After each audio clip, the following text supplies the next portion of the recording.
वागर्धाविव सम्पृक्तो वागर्धापतिपत्तये जगतः पितरो वन्दे पार्वती परमेश्वरो। नमस्कार, जय माँ भवानी। स्वागत है आप सभी का आपके अपने YouTube चैनल पर। मैं एस्ट्रोलॉजर मदन सारस्वत। आज कथा का कर्म आगे बढ़ाते हुए कार्तिक महात्म्य का 19वां अध्याय।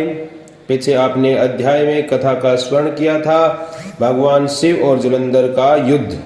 आज उस क्रम को आगे बढ़ाते हुए महर्षि नारद और राजा पृथु का संवाद। राजा पृथु ने कहा कि हे देवर्षि, अब आप यह कहिए कि भगवान विष्णु ने वहां जाकर क्या किया तथा जलंधर की पत्नी का पतिव्रत धर्म कैसे भ्रष्ट किया। सब प्रकार की कथाएं मुझे सुनाइए। नारद जी बोले कि जलंधर के नगर में जाकर भगवान विष्णु ने उसकी पतिव्रता स्त्री वृंदा का पतिव्रत भंग करने का विचार किया।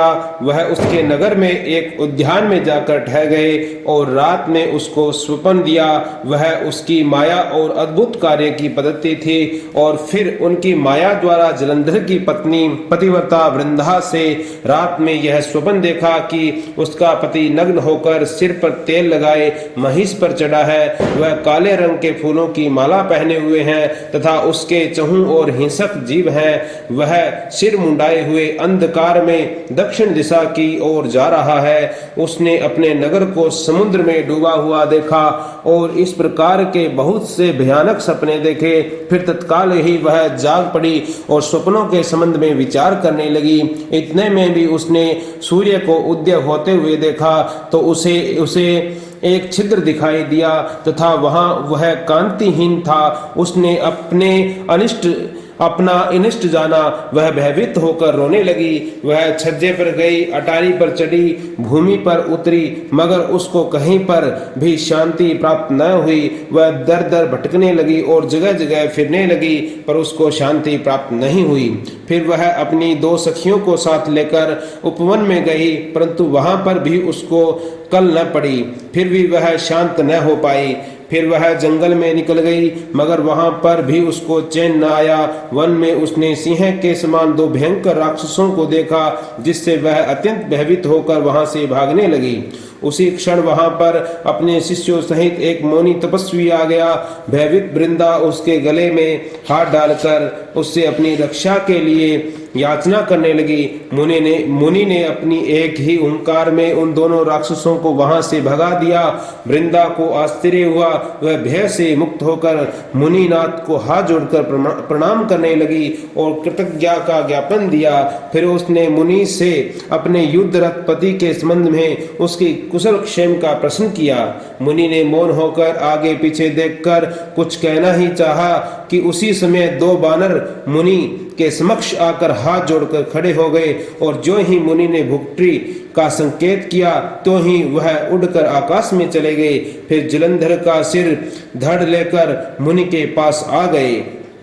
वह दोनों बांदर जलंधर का सिर व धड़ लेकर मुनि के पास पहुंच गए। तब वृंदा ने अपनी पति को मृत जानकर मूर्छित होकर पृथ्वी पर गिर पड़ी।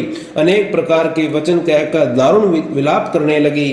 तत्पश्चात उसने मुनि से कहा कि हे कृपानिधे, आप मेरे पति को जीवित कर दीजिए। पतिव्रता प्रायणा दैत्य पत्नी ऐसा कहकर दुख की श्वासों को छोड़ती हुई मुनीश्वर के चरणों में गिर पड़ी। तब मुनीश्वर ने कहा कि वह शिवजी द्वारा युद्ध में मारा गया है, अतएव जीवित नहीं हो सकता, क्योंकि जिसे भगवान शंकर मार देते हैं वह कदापि जीवित नहीं हो सकता। परंतु शरणागत की रक्षा सनातन धर्म है, अतः मैं कृपा कर उसे जिलाए देता हूँ। नारद जी कहते हैं कि वह मुनि साक्षात विष्णु ही थे।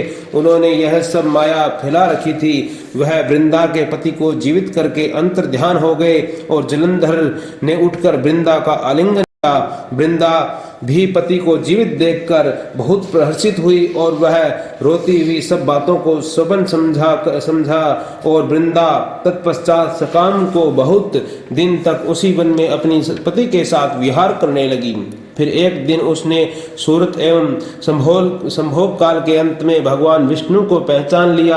अतः उन्हें तड़ित करती हुई बोली, हे पराई स्त्री से गमन करने वाले विष्णु, तुम्हारे शील को धिक्कार है। मैंने जान लिया है कि वह मायावी तपस्वी तुम ही थे।